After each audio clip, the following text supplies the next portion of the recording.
And we are live.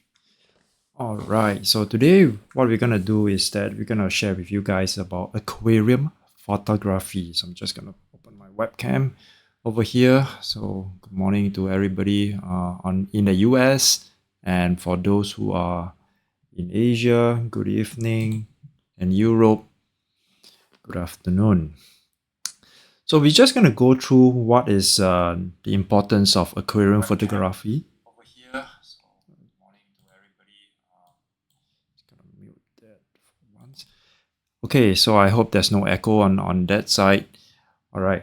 So in terms of aquarium photography, why is it so important in terms of taking a great picture? It's actually one of the important aspect is to actually portray your aquarium like fishes or your streams to others, and in a manner that will really help to justify or help to make the stream or fishes look the way you want to actually portray it.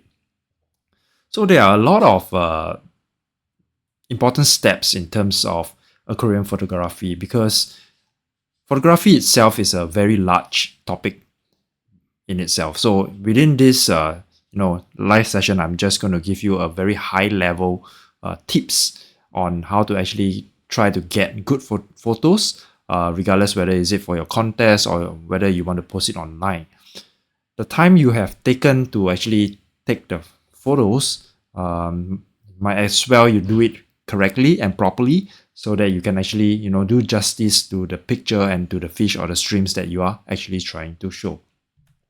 So just moving very quickly to it, I actually put a poll up there. Whether is it you do phone or do you use camera to take your pictures? I think at this point of time it is 100% that is phone, and to do that, a lot of us take our phone, whip it out from our pants or anywhere. We just take it out and then we try to just snap it. So we kind of like take the phone and then just go ahead and just take it. However, there is a sequence to it, and the sequence or the important aspect of using a phone to actually take a picture is the same concept as using a camera taking a picture.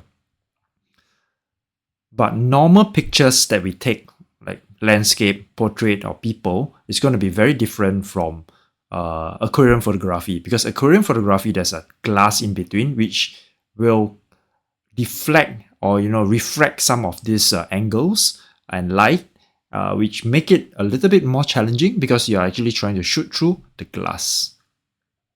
So what is important right here is that when you start to take the picture of a stream, for example in this picture, you can actually see that the front glass on this, which is this blue rim around it, taking as an illustration as a front tank glass, and the stream is 90 degrees to the glass. If there's a slight angle to it, there will be some distortion. So what it means is that the stream and all the fishes has to be very, very straight against the glass, and it has to be lengthwards, and then you can take a good picture. One of the things that we have to be very mindful of is that your front tank glass has to be clean. So a few days before you want to take a photo, you clean the front tank glass and then don't disturb it. Of course, there are other ways to actually make it better. Like for example, you can actually use filter floors and other finer type of filter media to actually polish the water before a photo shoot. So when the front tank glass is straight and like straight, and the stream is actually also like straight, then you will be able to take a good picture. So over the next few slides, we can actually see that I'm just going to share this through. So what you're going to do is that you place your phone in a horizontal or landscape position. So what you do over here is that the camera is placed on a 90-degree angle, and then it is against the tank glass, meaning that when you take the picture using your phone, for example over here, when you're using your phone, you actually put it straight. and then you are actually trying to take the stream right in front of it. So when you place it horizontally and there's no distortion, then the picture of the stream will be sharp in general. In the next slide, I'm just going to show you in terms of either if you are using an iPhone or an Android, you can use up to 2 to 3 times of the zoom, which is kind of like a maximum that we have tested. And then you press the AF lock. AF lock meaning that it locks the focus on the stream. And then you can pan over here. You can actually see that you can actually pan left to make it darker, or pan right to make it brighter. So over here, when you lock it, once you start to lock the dial, then you are actually trying to like move your phone forward or backwards to it. So for iPhone, you press it and then hold it for 1 second, and then it will do an AF lock. For Android, you do the AF lock the same way. You press onto the screen on the camera mode and then wait for it to turn yellow. Once it turns yellow, it means that it is locked. So on the next part of it is that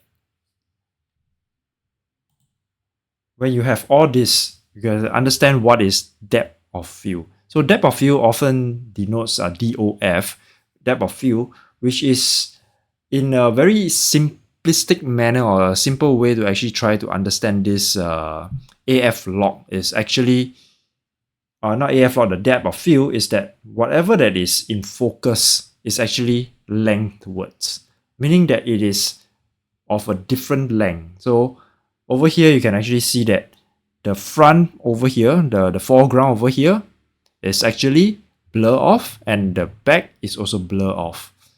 Because the depth of field is very narrow in this sense that it is, you can actually see that this whole line over here, everything that is within this line, this plane, is in focus. So whatever that is in focus over here, you can actually then take the picture. So that is the reason why we need the stream to be in a horizontal position as straight as possible.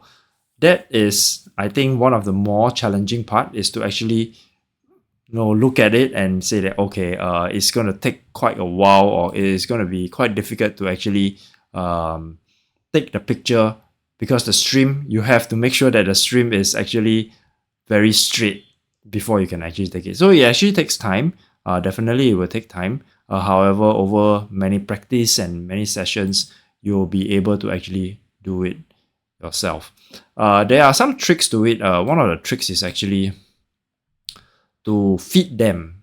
If you see some of my pictures, you can actually see that they are often fed, and you'll be able to actually guide them. Of course, you cannot be very 100% sure that the stream will always be in that position. So it takes time and effort to do it. So that is depth of field.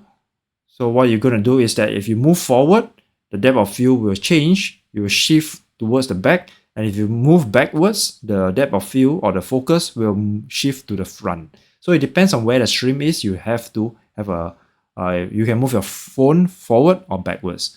But one of the things is that there is a maximum amount of focus area. So for example, if you are at 3 times zoom, if you move it forward and touch the glass, that is the maximum, maximum focal area, focal length that you can actually take. So on the next one, just some tips on clutters. For example, if you feed singular palette so that to ensure that the stream do not block each other. If you're gonna feed something like that, it's gonna be very difficult for you on the left picture to actually take a look at which stream you are actually trying to take.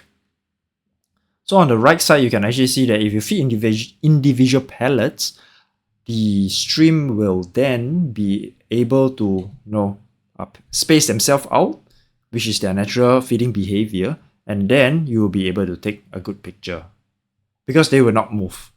So that is one of the tricks that we often use. We feed them and then we can actually take a good picture.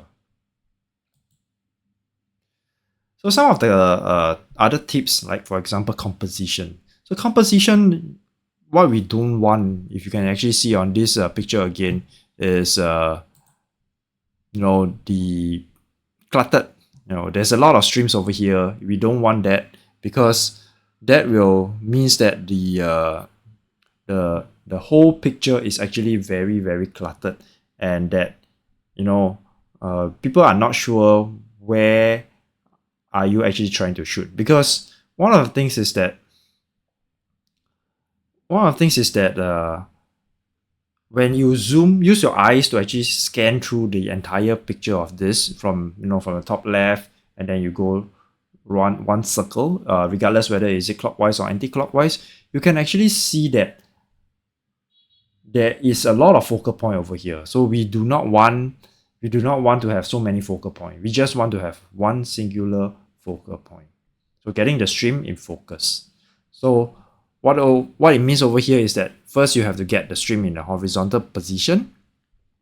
You have to do the AF lock, and then you dial down a little bit in terms of the light and the brightness, and then you can shoot.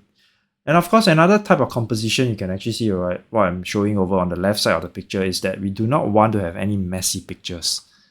What we want is some of this contrasting background, which makes it more interesting. We makes it more contrasting against, like for example, a red stream. You have a bright green background that will actually help in terms of balancing the colors. And of course, supporting the elements, drawing the viewpoint to the stream. For example, when you scan your eyes through this entire picture, you can actually see that your eye kind of like gravitate towards. Although the fine hair is a little bit of a distraction, a little bit of a quite distracting. However, you can actually see that the eyes actually gravitate towards the top right hand corner of the picture, which is also, of course, the 2/3 rule, or the golden rule of photography. So when you are trying to take a good picture, try to compose it in your mind. However, if let's say you are not able to compose it in your mind, nowadays there are a lot of good software that you can actually use to actually crop, make it like 2/3. So, but having to take a good picture first, I think that is very important before the post-processing. Well, the next tip is about creativity. So you can think about what kind of pictures you want to take, and of course there are other ways to look at things, different perspective, different angles. There's vertical composition, there's horizontal composition. There are a lot of other interesting things that you can actually look at, regardless whether it's vertical or horizontal. So over here, you can actually see that I took a picture of a mote that is hanging on a blade of a dried plant, and it gives a little bit of an aspect. But however, this composition is not as good, because in terms of the crop, I have cropped it too tight, and it's actually right smack in the middle. We do not want the picture to be right smack in the middle. On the right side, it's also the same. You can actually see that the subject is right smack in the middle. We actually want them like on the right side, where it is on a 2/3 composition in terms of the frame. Alright, so now I'm going to go to my next slide.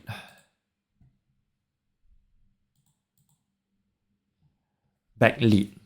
Do not take any of the stream pictures with the light coming from the back.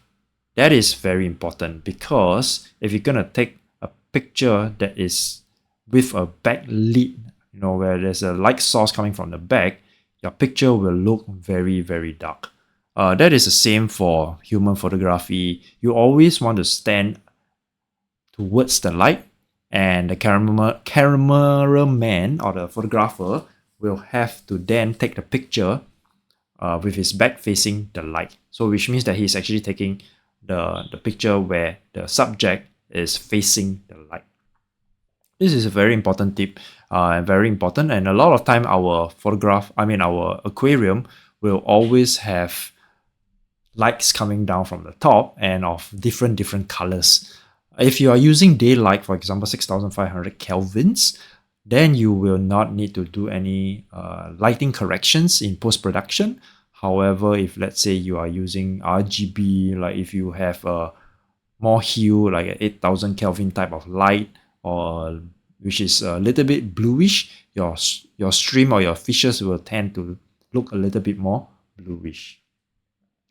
So it's important that you do not take your stream pictures against a backlight source. Another interesting and important aspect is that you try not to take a stream that is at an angle. It is one of the most or more prominent position that a stream, like for example, if you are facing a tank, this angle, this position is one of the most prominent one. And the reason is because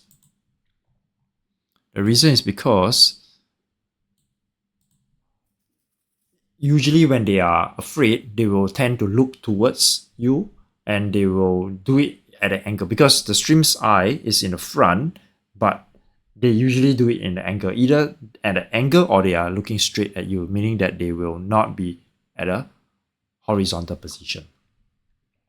So when we take a look at over here on the left side and on the right side, both of these streams, you can see that this picture, when it's taken, it is at an angle. So when you do it at an angle, you will not then be able to take a good, clear or clean or sharp shot on that. So you can actually see that the tail, the body part over here on the half and over here all the way to the back is actually out of focus. So what we want to do is that to make sure that if let's say you have no other choice but to actually get it shot, I mean you have to take a picture of it, then probably you will have to at least make sure that the eyes are sharp. If the eyes and the head area is clear and sharp, it will be great. That means the picture will still look okay.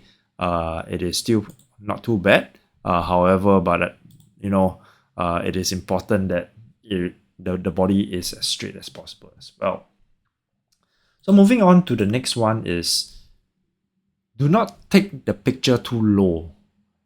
Because if you position your phone lens camera too low, you will feel that you are actually shooting upwards. If you are shooting upwards over here, you can actually see that if it's taken at an angle, the front part of the background is going to be out of focus, which is fine, but it gives a false sense that the stream has a short carapace, which means that the head area, you can actually see that the legs are actually protruding.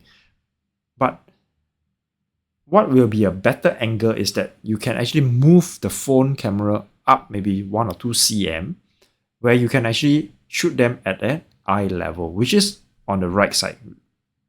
So this orange eye stream over here on the right, you can actually see that they are actually taken at a very flat, plain, horizontal angle. However, this stream is still not 100% horizontal. There is a slight, very slight angle to it. However, the depth of field over here, you can actually see that the picture in focus area is very slightly wider a little bit, but it's able to capture the entire stream. So a little bit of a deviation or a little bit of an angle is going to be okay in this sense, just as long as the depth of field is able to capture it horizontally in frame. So try not to position the phone too low while you're taking the picture.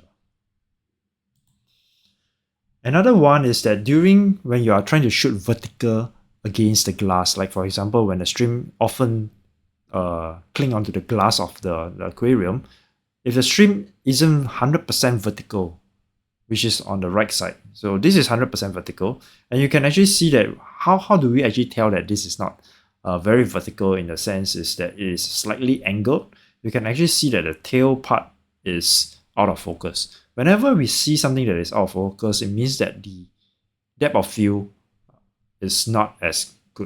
because what we're going to do is that over here you can actually see that if I could have stepped back maybe 0.3 or 0.4 of a cm, it could have probably made the tail area sharper, but I could also lose the sharpness on the head and the eyes. So over here, what is very important is that if you have to choose one, whether the body to be sharp or the head to be sharp, the head has to be sharp instead of the body. So I think that's very important. And of course, you guys, whoever, you can ask questions in the chat, and I will definitely reply you. So over here on the right side, it's actually very straight, and then it's going good. So in terms of vertical shot, it is actually best that you can actually have the stream very vertical against the glass. That means it's very straight.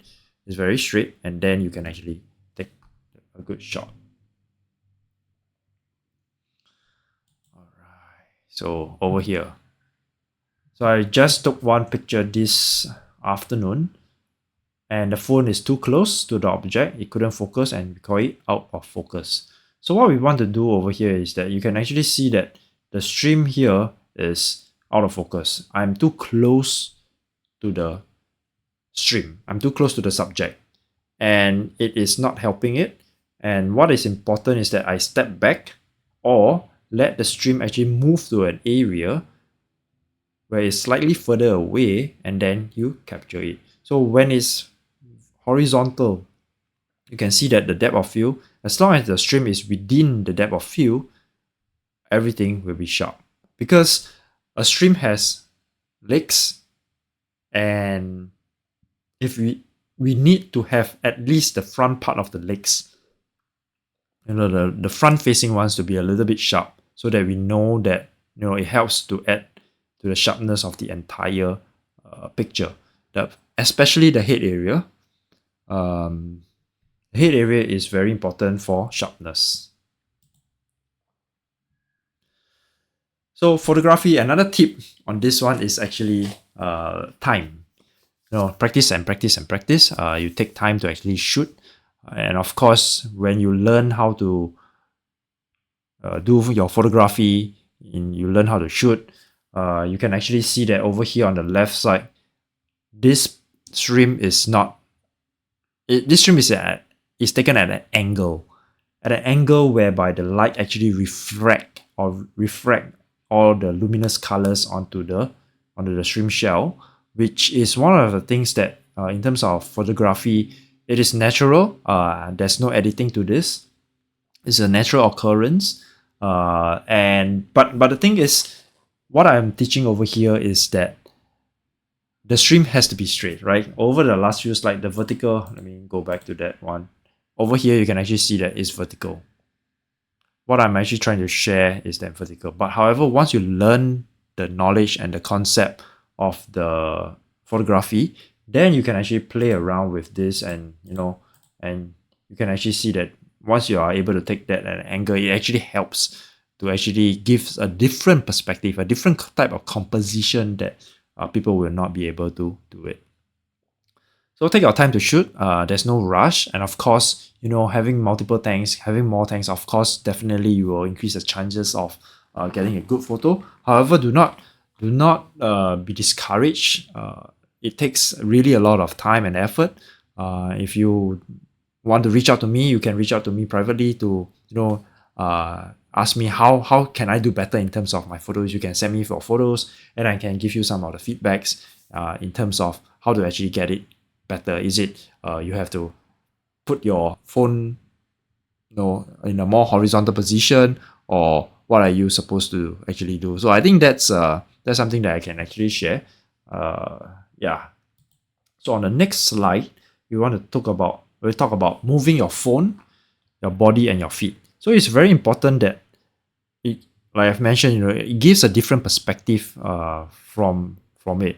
And using your phone, unlike using a camera, like if you are using a DSLR lens, or you're using a DSLR and a lens, you can actually set up your shutter speed, which means that you can actually capture a lot of fast moving or action type of stream actions. But if you're using your phone, you are not able to actually do that because the shutter speed is all being driven by software. So you do not have much of a control over it. Even if let's say you have control, I know there are some software, some phones that you can actually go to the pro mode. The pro mode actually allows you to actually set up your shutter as well, but that will reduce the light. And a lot of our camera phones actually use photo optics, which means that they actually use light to actually capture the image rather than, let's say, a lens or the mirror like the DSLR.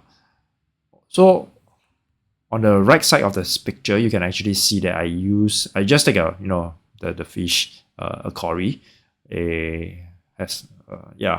barbatus. I think it's a barbatus, and it is if I have to sacrifice whether I want to have a head shot to be clear or a body to be clear, I will always pick the head. So as long as the eye is sharp, it looks like the whole picture is sharp.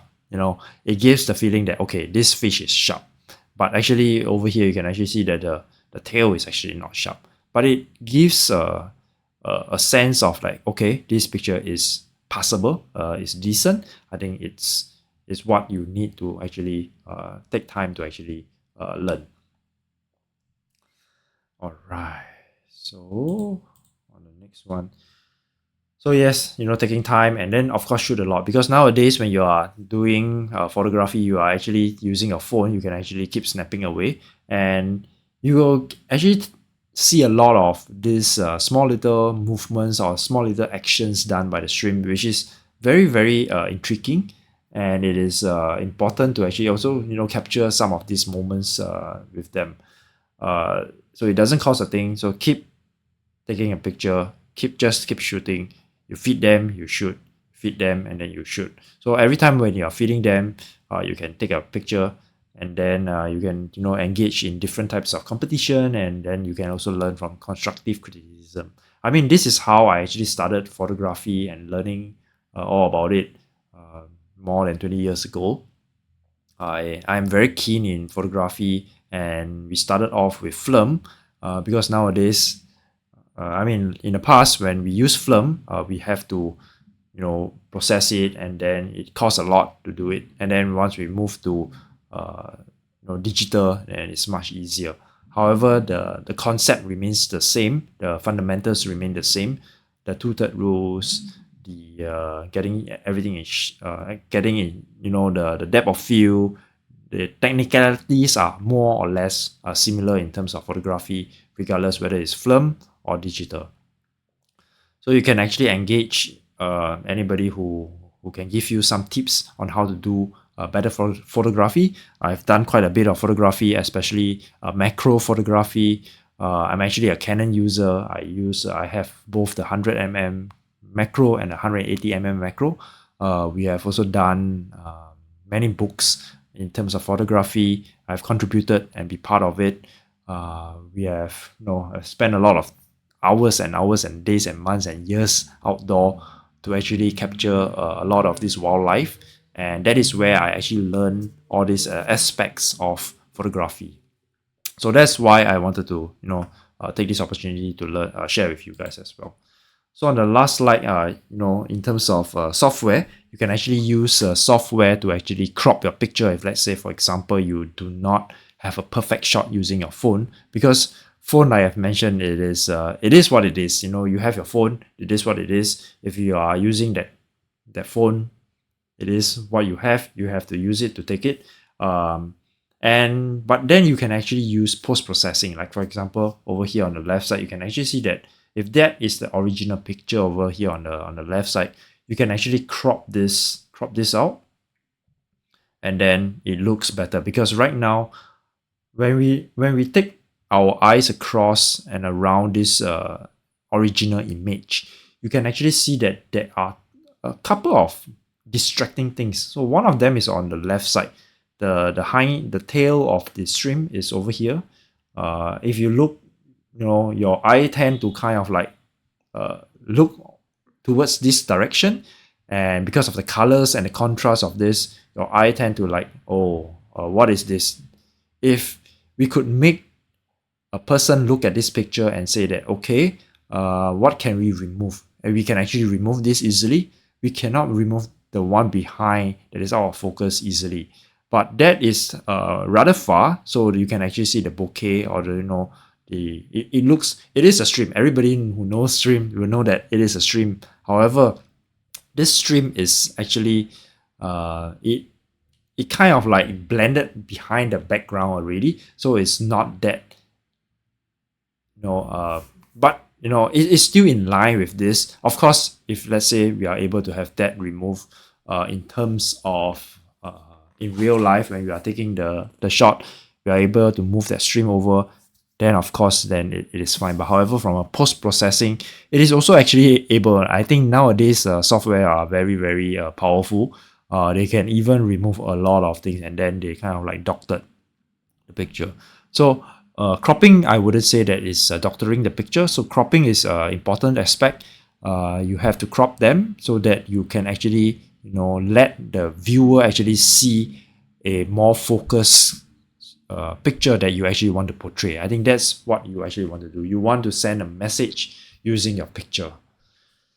So in terms of post-processing, so the basic, color correction, like for example, if you are using maybe Chihiro's, where the Chihiro's light is maybe 8,000 kelvins, and then you will have to use post-processing software to actually move it back to 6,005. Most of my lights at one of my facilities is actually using 6,005 kelvins, so which means that it's daylight. There is no requirements to actually post-process for light correction. But however, I will still do cropping. Cropping is very important because cropping it helps to actually refocus or do that cropping, do that 2/3 rule for you.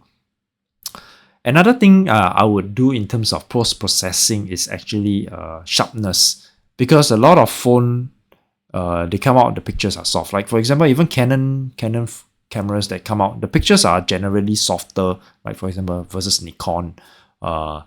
And what we actually do is that we actually do post-processing. We actually do sharpening, and then we do contrasting and some of this exposure, things like that. So it's just to correct it a little bit, to make it more natural, to make it more what it should look like, rather than being too soft, where you can't even actually see that the stream is actually in focus.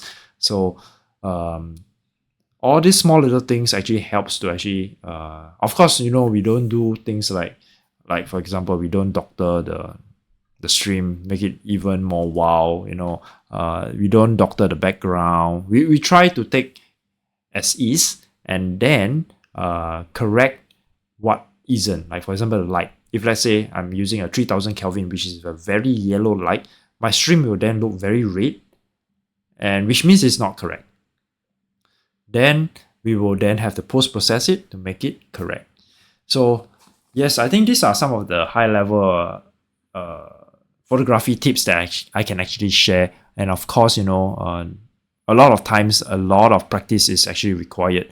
Keep shooting them, keep posting, keep understanding how to actually do it better, controlling your streams, controlling your tank parameters. If your tank parameters, if your tank is really clean in the sense that you have you are keeping the streams really well, there's no overstocking, then it will be actually quite simple to actually do that photography. And it's very interesting, and it's very fulfilling in terms of taking a good shot, to actually be able to show your streams to others and your photography to others as well.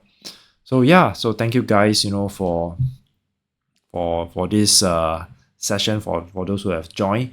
I don't think I can actually see any of the chat. I'm not sure what's happening, but I do see the poll. Let me see this. Yes, I'm just gonna end my poll over here. Yep. see.